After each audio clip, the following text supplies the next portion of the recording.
todo el foro, muchísimas gracias por acompañarnos. A toda la gente que está viéndonos a través de la pantalla en el streaming, muchísimas gracias también por acompañarnos. En realidad este es un evento que hemos organizado para poder compartir esta ideología y todas estas buenas prácticas y metodologías de ESG que son muy importantes hoy en día, ¿vale? Sean bienvenidos y les agradecemos su asistencia y participación al primer Congreso LATAM ESG, nombrado Promoviendo la Innovación y Disrupción de las Empresas. ¿Vale? Como un primer tópico y evento de este Congreso, vamos a tener un marco conceptual que va a ser liderado por Roberto Ferrer y Mauricio Cárdenas, ¿vale? Roberto Ferrer hace parte del equipo Software Expert LATAM como CEO LATAM y Mauricio Cárdenas hace parte de la Cámara de Comercio Verde con un rol de Latin America Regional Director, ¿vale? Démosle la bienvenida y disfruten mucho del evento. Gracias, Ek. Yo quiero probar audio, no sé si nos estén escuchando por streaming. Bueno, también darles las gracias y la bienvenida a todos los que nos están acompañando de manera presencial, también a todos los que nos estén acompañando por streaming, y quiero verificar ahí con el equipo que nos estén escuchando por streaming bien. ¿Está jalando bien? Bien. Bueno, pues muchas gracias. Pues bueno, parte de, como lo ponía sobre la mesa Héctor, surge esta iniciativa de hacer este evento por streaming porque pues, nuestros clientes en América Latina han tenido un acercamiento importante con nosotros en este tipo de iniciativas, en este mundo y esta tendencia que estamos teniendo de ESG. Y bueno, creo que vamos a empezar con algunos números, que es lo que primero quiero presentar del por qué la relevancia que empezamos a encontrar en términos de ESG, que en esencia hablamos de los pilares ambientales, sociales y de gobernanza. Vamos a hablar de un marco conceptual que habla y conecta un poco las líneas de tiempo. Tenemos también un equipo de panelistas invitados que van a desarrollar mucho más cada uno de estos temas, pero bueno, en esta primera parte vamos a estar hablando de el marco conceptual, cómo surge, una línea de tiempo de situaciones que llevan a que de manera global empieza a surgir, y esta pues bueno, va a ser nuestra agenda. Primero, la apertura, mil disculpas, iniciamos unos minutitos después ahí por temas técnicos, pero bueno, ya estamos por acá. Marco conceptual ESG, que va a estar acompañado con Mauricio, que ya está por acá ahorita, se va a sumar a la presentación. Luego la tecnología apalancando las iniciativas, que es un par de personas de nuestro equipo. Innovación y disrupción de las industrias, que nos acompañan dos invitados de la IFC, del Banco Mundial, para hablar un poco de este tema. Y después tenemos un foro de ESG Multiindustria, donde vamos a tener gente conectada, algunas personas acá desde Ciudad de México y algunas otras personas conectadas desde otras ciudades de Latinoamérica, ¿no? Entonces, pues bueno, si quieren vamos adelante. Bien, regresando entonces a algunos números claves que empiezan a sonar y a hacer relevancia del por qué el concepto de ESG se está convirtiendo en un tema que debemos darle prioridad entre las organizaciones. Pues algunos números muy rápidos. Fueron colocados en fondos de inversión alrededor de 347 billones de dólares, un número interesante. 490 billones de dólares vendidos en títulos verdes, es otro número que nos empieza a decir, oye, ¿qué está sucediendo? Porque estos números empiezan a aparecer. Y más de 700 nuevos fondos enfocados en capital de segmento ESG, o este tipo de iniciativas. Un par de números más para empezar con una línea de tiempo y con algunos casos. Si quieres ahí, Cris, gracias. Entonces, 90% de las empresas más negociadas en la Bolsa de Estados Unidos hoy en día ya tienen un reporte de sustentabilidad. Ya tienen un reporte donde están empezando a mostrar sus esfuerzos y su relevancia en un tema de sustentabilidad, y estos son datos del 2019, ¿no? Y ahora vemos acá como la gestión de los activos ESG pues también están tomando una relevancia. Si vemos del 2018 al 2025 hay un crecimiento de alrededor de un 70%. Entonces creo que con estos números damos partida y nos vamos a una historia. Vamos a empezar a entender qué es el ESG, porque parte del equipo que nos está, o el auditorio que nos está acompañando presencial y también por streaming, pues tenemos equipos de diferentes áreas, de clientes, de invitados, donde incluye gente que están en áreas de seguridad, salud, o las áreas que tienen que ver dentro del negocio, pero también están las áreas de finanzas.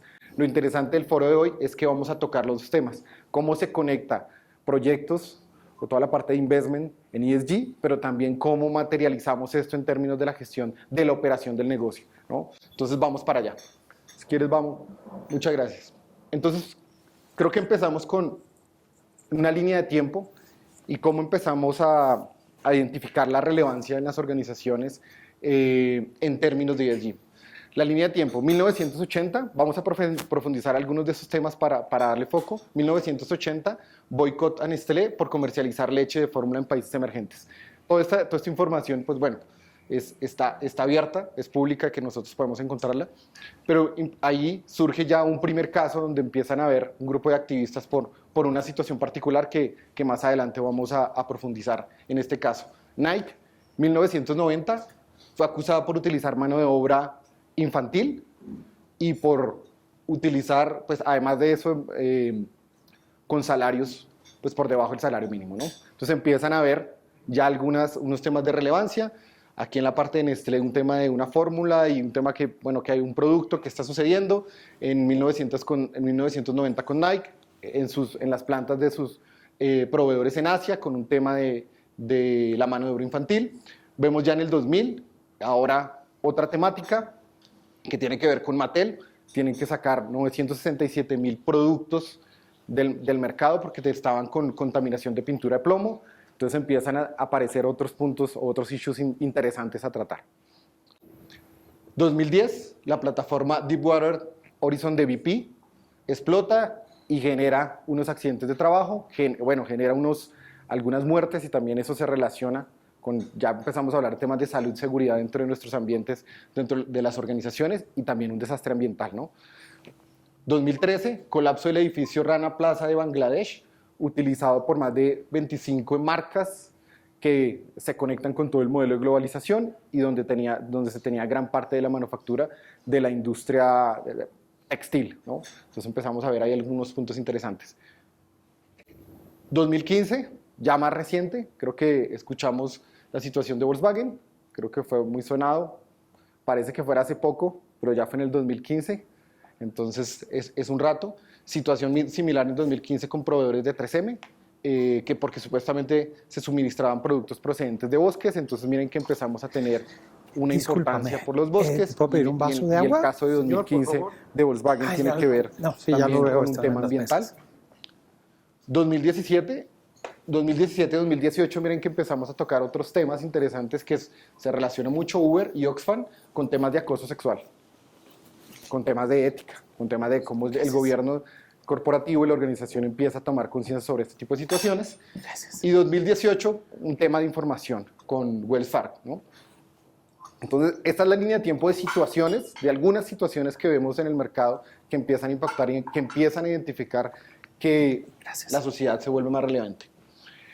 Caso 1980, entonces vamos a profundizar tres de los casos un poco para empezar a conectar esta parte de los, llamémoslo así, accidentes, incidentes o situaciones que empezamos a identificar con cómo se conecta con el gobierno. Entonces, principios de 1970, este es el caso de Nestlé.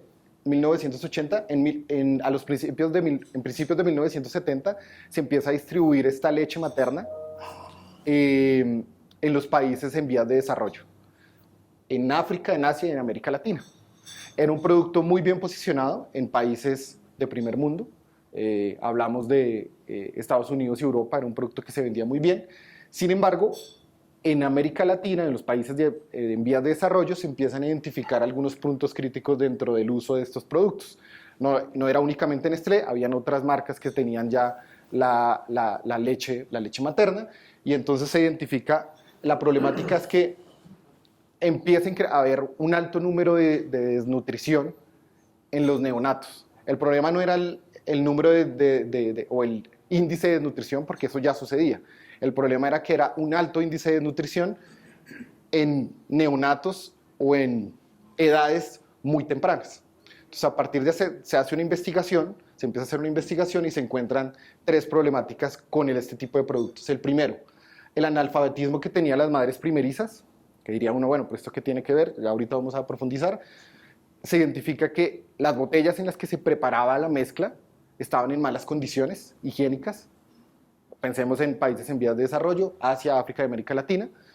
Y tercero, la calidad del agua del país, de esos países era un tema crítico. Entonces, un producto que funcionaba muy bien en países desarrollados, cuando llega a los países en vías de desarrollo, se vuelve una bomba de tiempo o una mezcla interesante porque las madres que llegaban a utilizar este producto no podían leer las instrucciones, había un alto nivel de analfabetismo en América Latina, entonces lo que sucedía en los países en vía de desarrollo era que ellos no podían leer las instrucciones y la mezcla que se hacía de la cantidad de leche en comparación con el agua, pues era muy diferente. Entonces como que rendía, llamémoslo así, rendían mucho la leche para el agua y pues esto no estaba generando un problema. Adicional, pues la calidad de las botellas y toda esta situación empezó a generar problemas en los neonatos y ahí es donde estalla ahí una situación crítica con Nestlé que, bueno, para no profundizar, pero creo que lo que sí es importante es que a pesar de que es un producto que en su momento en un mercado funcionó muy bien, tengo que tener el contexto social de los países a los que voy a llevar mi nuevo producto y el impacto que puede generar. Esto es un claro ejemplo, ¿no?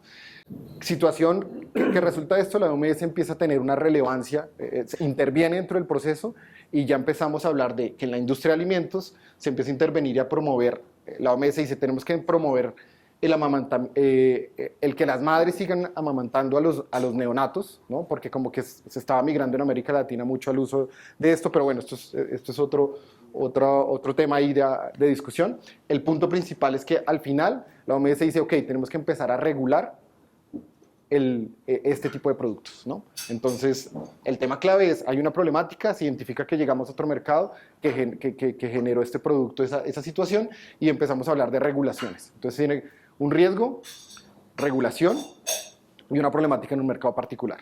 Si quieren, nos vamos a la siguiente. Nike. Entonces, el caso de Nike, 1990, números interesantes, 1985, las ventas que tenía Nike era alrededor de los $1.000 millones, las utilidades alrededor de $10 millones. Es la época, yo no sé si reciente, de manera curiosa salió la película de Jordan, que sale la marca, pues es más o menos en esa época. Para 1995, si ven como el crecimiento de la compañía, casi $5.000 millones ya en ventas por esta estrategia.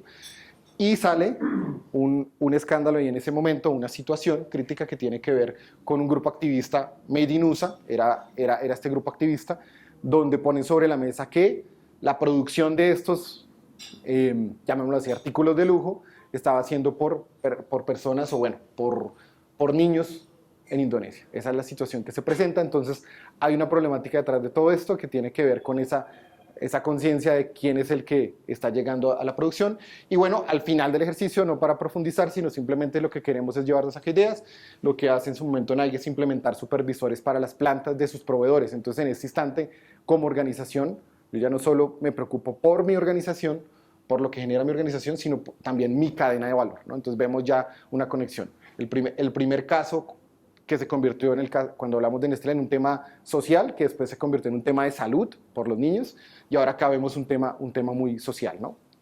Vámonos al siguiente slide. El de Volkswagen, solo para retomar, como que tomamos los tres pilares y vemos uno social, salud, y ahora uno ambiental. Pues, muy sonado, creo que el más reciente, 2015, Volkswagen admite cometer fraude con las pruebas de emisión de diésel en Europa, Estados Unidos, carros que venían del motor diésel, carros que, bueno, muy de las versiones que más reconocidas, digámoslo así, como los que vemos, Audi A3, Jetta, Virul, Passat, y pues se genera un impacto dentro de la organización, ¿no? Que tienen que revisar casi 500.000 vehículos, entrar a revisar esos vehículos que estaban en el mercado, multa por $1.000 millones para la compañía, caída en los títulos o en las acciones, en el precio de las acciones de la compañía, contaminación en el medio ambiente, entonces ya vemos directamente qué está sucediendo. Y bueno, y otro punto, disminución de la confianza de la empresa, ¿no? Definitivamente. Y pues bueno, las acciones legales que se dan directamente con el oficial de cumplimiento.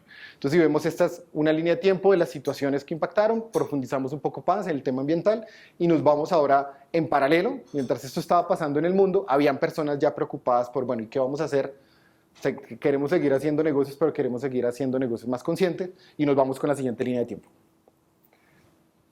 esta línea de tiempo, en paralelo, si ustedes ven en los 70, mientras sucedía la situación, por ejemplo, de Nike, que estaba apareciendo, dos reverendos, entonces en 1971, estaban buscando crear un fondo de inversión con empresas para evitar, o con empresas que no quisieran invertir en su momento en la guerra de la época, ¿no?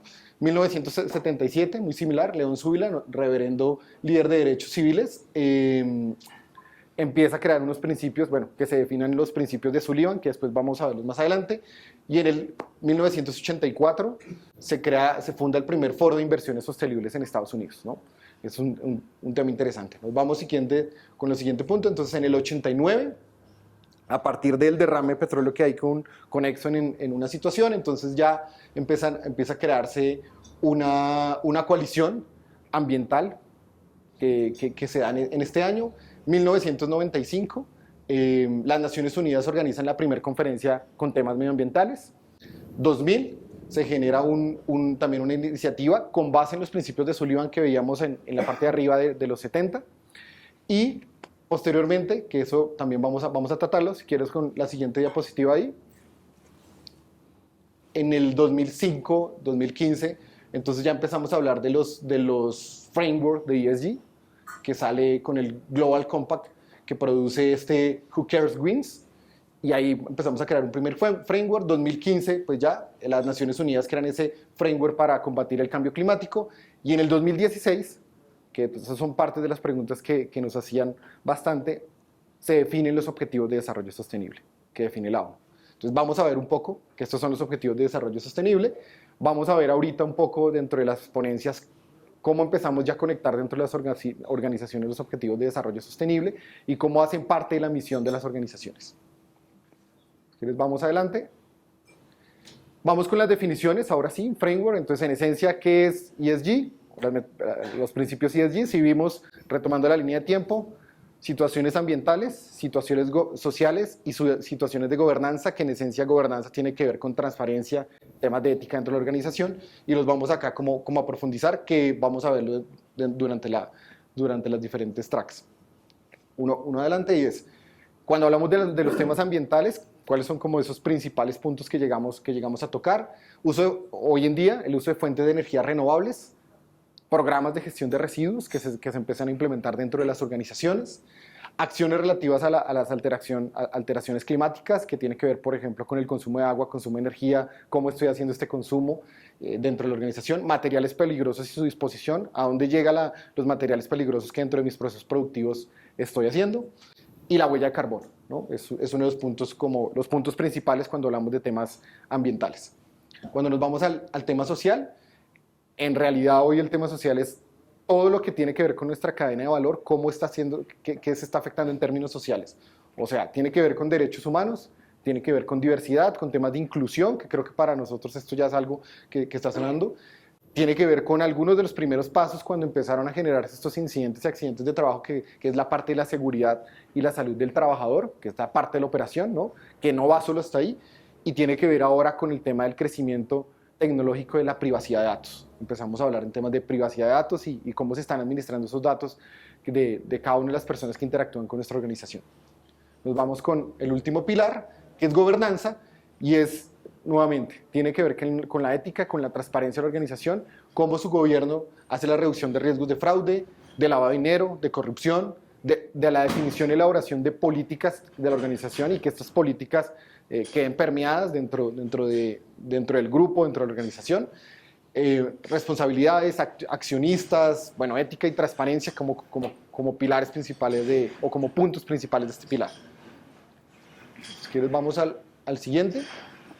Algunos puntos claves de por qué es importante tomarnos ESG como una prioridad entre las organizaciones. O sea, no estamos hablando solo de un tema social, ambiental, sino también de que ya empezamos a encontrar que a partir de estas definiciones podemos tener un mejor desempeño financiero.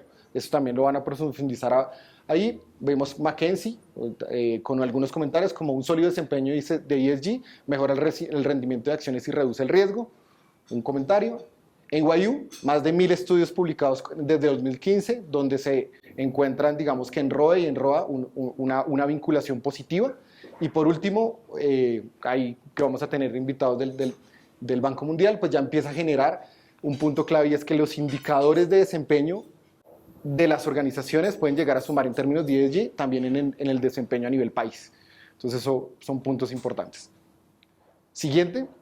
Entonces, dentro de esa línea de tiempo, empezamos a identificar que esas situaciones que se dan con la organización tienen que ver definitivamente con el riesgo, con la gestión del riesgo corporativo. Entonces, seguramente dentro del auditorio que tenemos hay muchos invitados que tienen que ver con la gestión del riesgo de sus organizaciones. Entonces, esta es una imagen que nos permite ver cómo va transitando, y esto tiene que ver con el Foro Mundial. Esto es un reporte del Foro Mundial, donde nos dice del 2010 al 2019 cómo va cambiando. Lo más interesante para mí es el color. Si ustedes ven, va migrando de un color azul a un color más verde, donde empezamos a ver esa relevancia e importancia que se tiene. Entonces, para el 2019, antes de pandemia, veamos que ya hay una prioridad en temas ambientales, en temas tecnológicos por el crecimiento, aparece el tema social, pero lo que más empezamos a ver que se resalta es el tema verde, ¿no? Esto es antes de la pandemia. Ahora, parémonos en el 2023. 2023, si quieres, Chris, la siguiente, por favor. A 2 años. Entonces veamos qué es lo que se vuelve relevante. El tema social, vemos un tema social importante que tiene que ver con el costo, una crisis con el costo de vida, y también el tema verde, y ahora pues un tema geopolítico que todos conocemos que estamos ahí en una situación geopolítica. Pero si vemos a 10 años, las principales preocupaciones en riesgo global tiene que ver con el tema verde y algo del tema social. Entonces tiene que ser una prioridad dentro de las organizaciones, porque al fin y al cabo, si no hay mundo, no hay negocio. Si no hay vida, no hay negocio. Entonces tenemos que darle una prioridad a estas situaciones, ¿no? Y, pues bueno, vamos a hablar desde la metodología de riesgo. Hablábamos que casi que todo esto nace con los pilares de la gestión de riesgos, donde ya decimos, ok, me vuelvo consciente que como negocio tengo unos riesgos y tengo que empezar a monitorear esos riesgos. Y simplemente un pequeño review de las metodologías de gestión de riesgos que hoy los clientes llegan implementando.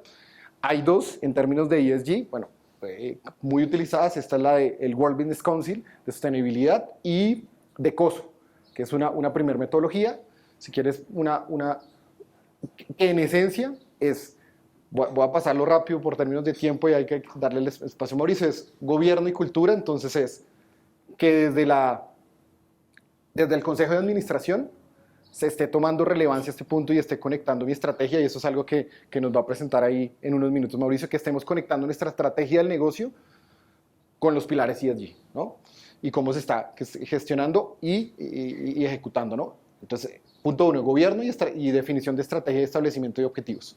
Luego la parte de desempeño. Entonces viene en la parte de desempeño, si nos vamos un poco a hacerlo más práctico, es definición de KRIs de mi negocio o los riesgos de indicadores de riesgos y la gestión de los riesgos. O sea, yo debo hacer una identificación de riesgos corporativos, no solo desde un punto de vista global, por eso empezamos con una visión de los riesgos globales, pero también dentro de la operación del negocio y según la complejidad del negocio. Si yo puedo tener múltiples unidades de negocio y dentro de cada unidad de negocio que son verticales diferentes, una hacia banca, por decir algo, otra como grupo económico, otra, no sé, por ejemplo, minera. Entonces, definitivamente la composición de riesgos que tiene mi organización, mi grupo económico puede ser muy diferente, y cómo estoy ejecutando esta gestión, eso también lo veremos un poco más adelante. Toda la parte de la revisión y el monitoreo, esto tiene que ver también con la definición de controles, ejecución de controles, y por último la parte de reportes y comunicación, ¿no? Algo que se habla mucho, que nos preguntan mucho, bueno, y el reporte de sostenibilidad, bueno, pues eso es un punto, pero en realidad pues es todas las capacidades de reporteo que yo debería tener como organización para poder identificar qué es lo que es definido desde el gobierno, pues lo estoy llevando a cabo, ¿no? Luego nos vamos con otro, que dejamos la metodología del IFC también utilizada y a alto nivel. Simplemente creo que vamos a profundizar ahí sobre ese tema. Si quieres me das una más, Chris, por favor. Entonces tiene que ver con identificar riesgos sobre los pilares nuevamente. Entonces, ¿cuáles son? Nos dice identificar riesgos sobre pilares medioambiental, salud, seguridad laboral, condiciones laborales y comunidad, y hacer una evaluación de riesgo en todo el contexto. Una evaluación de riesgo periódicamente que se debería definir con una plataforma. Bueno, típicamente esto ya lo estamos migrando a soluciones tecnológicas que nos permitan tener una trazabilidad. Cambios significativos en las operaciones. ¿Cuándo debería ser una nueva evaluación de riesgo en mi negocio? Si hice una nueva adquisición, una venta, un crecimiento en unidades de negocio, pues es un cambio significativo en nuestra operación que nos llega a reconfigurar nuestros riesgos, o un cambios externos de regulaciones o leyes. Digamos que son puntos. Una más. Que ponen sobre la mesa también, miren que se conecta con lo que nos dice COSO y el World Business Council. C-levels deben estar involucrados, definitivamente. Gerencias, evaluar y priorizar los riesgos, probabilidades de impacto negativas y gravedad de esos impactos negativos, y vincular planes de seguimiento. O sea, no solo yo tengo que identificar, evaluar, sino también debo generar esos planes de seguimiento dentro del negocio, y considerar los riesgos de las empresas y la cadena de valor. Hablábamos, si lo conectamos con la línea de tiempo, que debemos no solo pensar en los riesgos que tengo como organización, sino dentro de toda mi cadena de valor que lleva a esto. Y bueno, y estructurar un modelo acorde a la complejidad del negocio, ¿no? Que es lo que hablábamos. ¿Cuántas unidades de negocio tengo? Si tengo un grupo económico y es financiero, tiene minero, las diferentes verticales.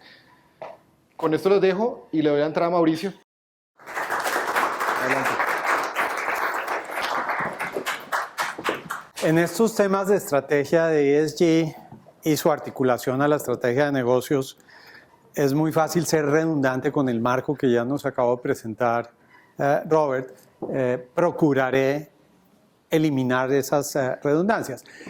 El propósito de esta presentación es ilustrar pasos a seguir. Hay una metodología, la del World Business Council for Sustainable Development o la del IFC, del Banco Mundial, son metodologías ampliamente utilizadas. El 80 o 90% de las empresas que en el planeta Tierra utilizan estrategias de ESG se basan en esas metodologías, entonces se las recomendaría con los ojos cerrados. Hay otras y voy a puntualizar algunos de esos elementos. Para empezar, una cita de PricewaterhouseCoopers, de la que he sido consultor asociado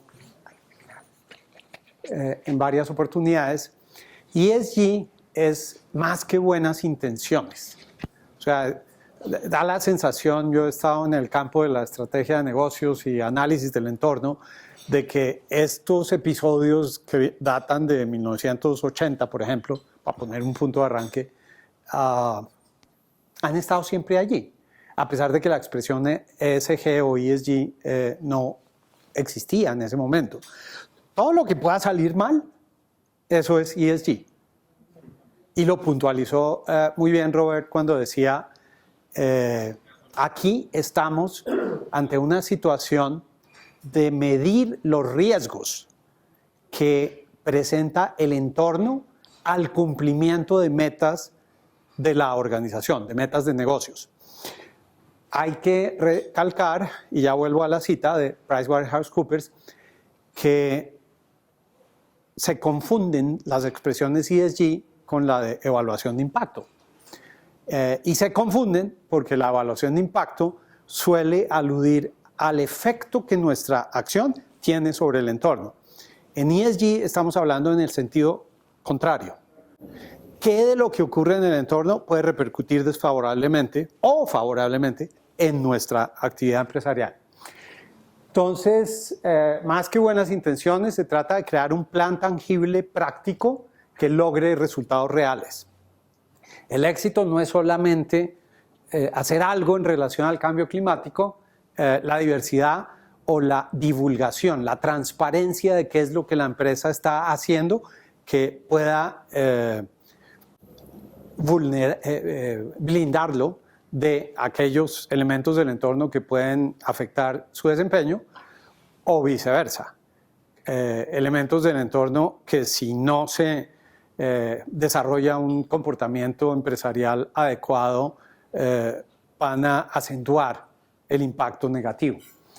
Se trata de incorporar estos principios y más en su negocio. Se trata de incluir, por ejemplo, la inversión y la innovación como campos de acción del ESG. Siguiente, por favor. Como el reto es articular la estrategia de negocios ESG, esa es la cita, ese es el corazón de la cita de PricewaterhouseCoopers, pues hay que empezar por algún lugar. Vamos a suponer que ya está establecida la estrategia de negocios, ¿cierto? No solo la que aparece en un marco colgada en una pared a la vista de todos y nadie le presta atención, sino una estrategia de negocios que ojalá esté internalizada por el conjunto de personas de la compañía, no exclusivamente por la capa de dirección. Teniendo eso, hay que identificar las prioridades ESG, que ya explicó Robert, que son relevantes para el negocio, para la industria, el papel que juega ese negocio dentro del sector de actividad, y para las partes interesadas o grupos de interés o stakeholders, tradúzcanlo como quieran. Entonces, ya todos sabemos que una de las estrategias que ha calado, que ha sido asumida por muchas empresas y que la publican, es la de Net Zero o cero neto, que hace relación con no solamente reducir la emisión de gases de efecto invernadero con su operación, con el uso de energía que hacen y con lo que ocurre en el tercer alcance de la definición, que es con los proveedores y con los distribuidores, o sea, a lo largo de la cadena. Sino reducir y compensar. O reducir al punto que, y también se usa la expresión, haya más captura de carbono de la que emite la empresa. Net zero y net positive. Entonces, eso es una bandera que muchas empresas están asumiendo. La crítica que se le hace a muchas de ellas es que cuando los consultores les preguntan a esas empresas ¿y cómo lo van a hacer?, se estrellan contra la pared porque no lo tienen claro. Es simplemente un juramento a la bandera, como decimos en colombiano, ¿cierto? Una afirmación para quedar bien en el concierto de las empresas que quieren sumarse a esa. Es como en la época de los 70s y 80s la calidad total. ¿Quién iba a decir que no era un seguidor de la calidad total? Hoy día, ¿quién va a decir que no es un seguidor de Net Zero? Es más difícil decir que uno es Net Positive. Pero en cualquiera de los dos casos, esa hoja de ruta para llegar allá no es pública. Y mientras no lo sea, se puede conceptualizar como greenwashing. La mejora del bienestar social. No creo que haya empresa alguna que en sus reportes integrales o de sostenibilidad no lo declare, que está buscando el bien de la comunidad, que la gran familia, que la diversidad, que la inclusión, que la colaboración con ciertos sectores a los que a lo mejor en el pasado había ignorado. Y finalmente la garantía de una buena gobernanza. Cuando hablamos de gobernanza, ya lo explicó Robert, nos estamos refiriendo no solo a la estructura en un organigrama de cómo se toman las decisiones y cuál es el perfil de quienes toman las decisiones, sino fundamentalmente con quién se toman y qué escucha hay de las preocupaciones de esas partes interesadas, grupos de interés o stakeholders. Y sobre todo, cómo se comunica esa decisión y el impacto de esa decisión. Hay que alinear las prioridades de ESG con los objetivos comerciales para garantizar que se integren en la estrategia de negocios. Entonces, aquí hay un ejemplo acerca de que si una empresa en su estrategia de negocios, como voy a citar sin mencionar el nombre, alguien ya en este evento que platiqué al respecto, tiene presencia en 2 países del continente americano y va a expandir sus operaciones a otros países del continente americano, podría de entrada no solamente decir nuestra estrategia comercial es entrar a esos otros países del continente americano, sino hacerlo de una forma que, en el ejemplo, mediante la utilización de fuentes de energía renovable, permita reducir la huella de carbono y permita la estrategia comercial que se haga realidad lo de ser net zero o net positive. ¿Ok? Entonces, yo creo que este es el mejor ejemplo de cómo articular una estrategia comercial o de negocios a la estrategia ESG, haciendo que esté permeando la forma como se implementa la estrategia comercial. Siguiente, por favor. Vamos a ver cómo nos va aquí en la proyección. El punto 3 tiene que ver con lo que justamente decía yo antes. Si ustedes ven las publicidades que hacen las empresas acerca de Net Zero, van a encontrar que es difícil encontrar cuál es la hoja de ruta que van a seguir para hacer la realidad. El punto 3 es eso, comunicar la hoja de ruta para que no sea simplemente publicidad adicional o greenwashing. El cuarto punto es incorporar los criterios de ESG en las decisiones de inversión, en la selección de proveedores, el desarrollo de productos. O sea, hay mucho legado en compras, hay mucho legado en las decisiones jurídicas, hay mucho legado en las decisiones de cadena de suministro. Al día de hoy, si ustedes ven cómo se autodescriben las áreas de compras en las grandes multinacionales con sede en Estados Unidos, han integrado compras y sostenibilidad.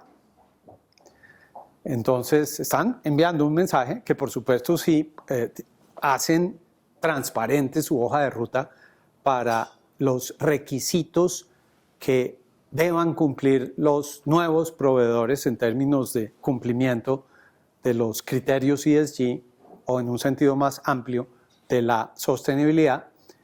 Seguramente es creíble esa estrategia. Nosotros desde la Cámara Verde de Comercio ayudamos a las empresas grandes.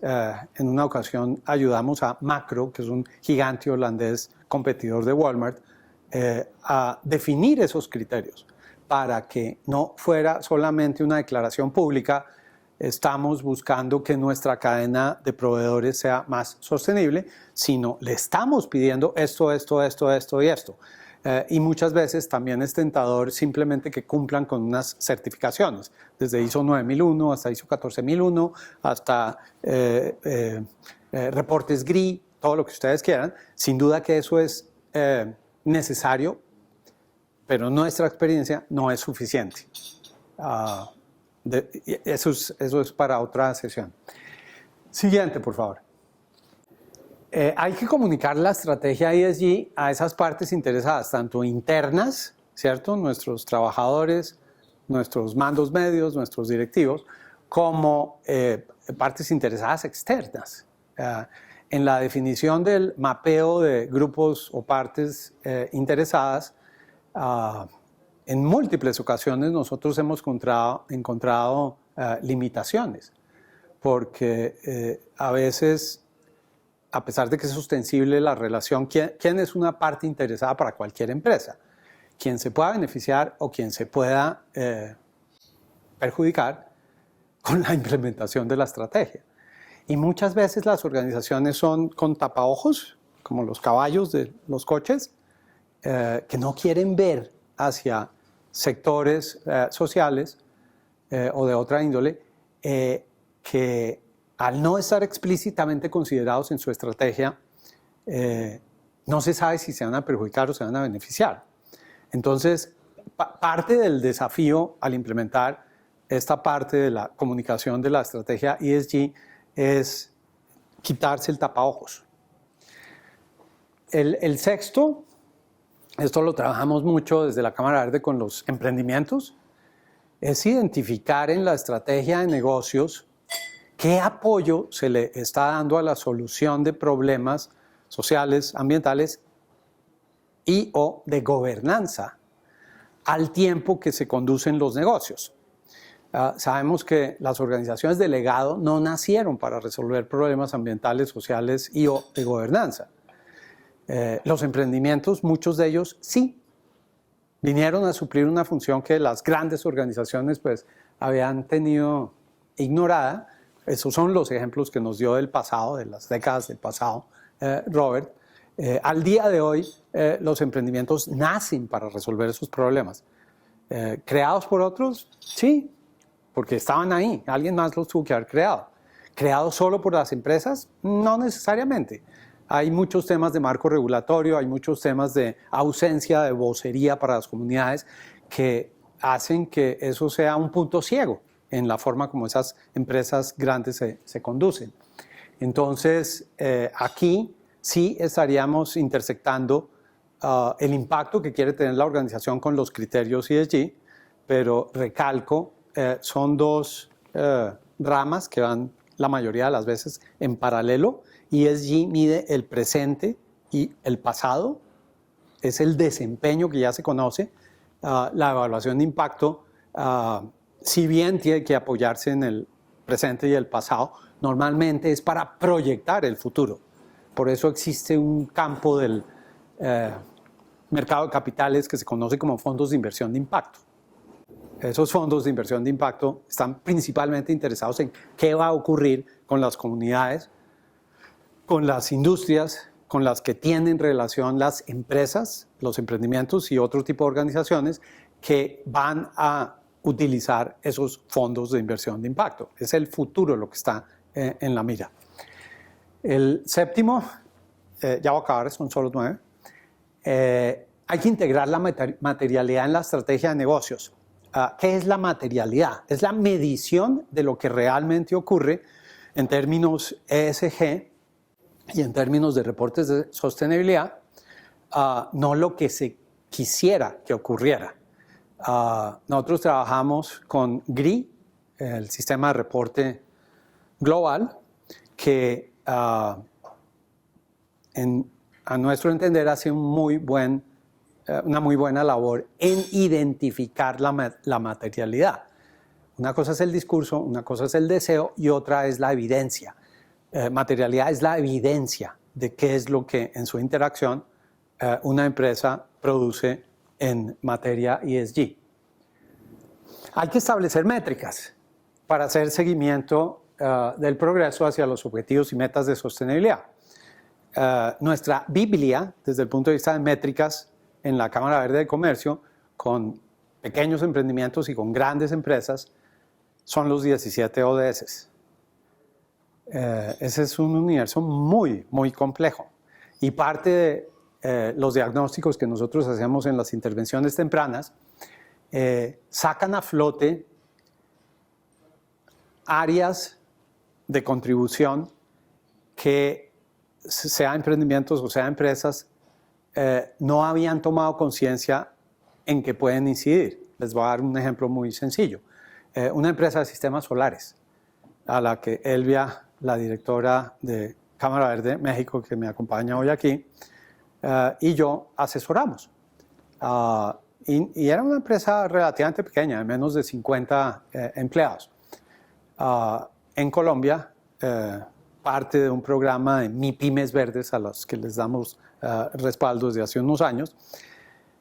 Y ellos estaban en el negocio de promover la energía renovable, estaban en el negocio de implementar sistemas solares, incluso estaban en el negocio de extender el ciclo de vida de esos sistemas solares, y la mayor parte de sus usuarios eran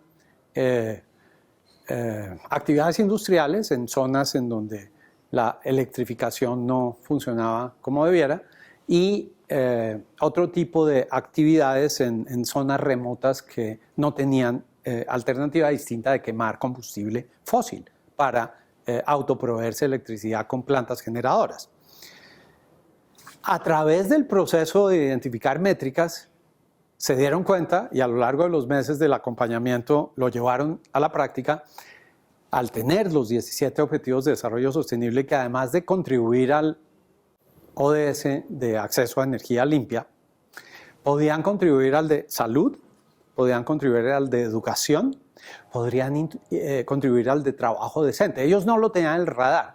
Claro, tenían anécdotas de situaciones no intencionadas que ya se habían dado cuando un hospital rural o una escuela rural los habían contratado, pero no habían definido una estrategia de negocios en la que se reforzara el hacer esto. El primer cambio al articular estrategia de negocios con estrategia ESG en su versión medición de objetivos de desarrollo sostenible del Pacto Mundial fue crear una universidad corporativa. Y esta era una organización de menos de 50 empleados. Entonces uno se pregunta, ¿y cómo para qué si el planeta está lleno de cursos gratuitos online para que quien quiera los tome? Ellos que le estaban tomando el pulso a comunidades desabastecidas de energía eléctrica tenían una mucha mayor precisión de cuáles deberían ser los contenidos. Y hoy día están floreciendo en ese capítulo con apoyo de ONGs y de organizaciones del Estado que se dieron cuenta que estas personas que sabían de instalación de sistemas solares también podían hacer una contribución en el tema de la educación. Y el último, involucrar a las partes interesadas de forma que se conozca qué es lo que esas partes interesadas, a medida que avanza la implementación de la estrategia ESG, esperan. Si las personas que lideran empresas poco saben en ocasiones, claro, se espera que los especialistas en sustentabilidad lo sepan, pero eso es como un 1 por 1000 de las personas que trabajan en las organizaciones. Entonces, ¿por qué habríamos de esperar que los 999 restantes sepan de esto?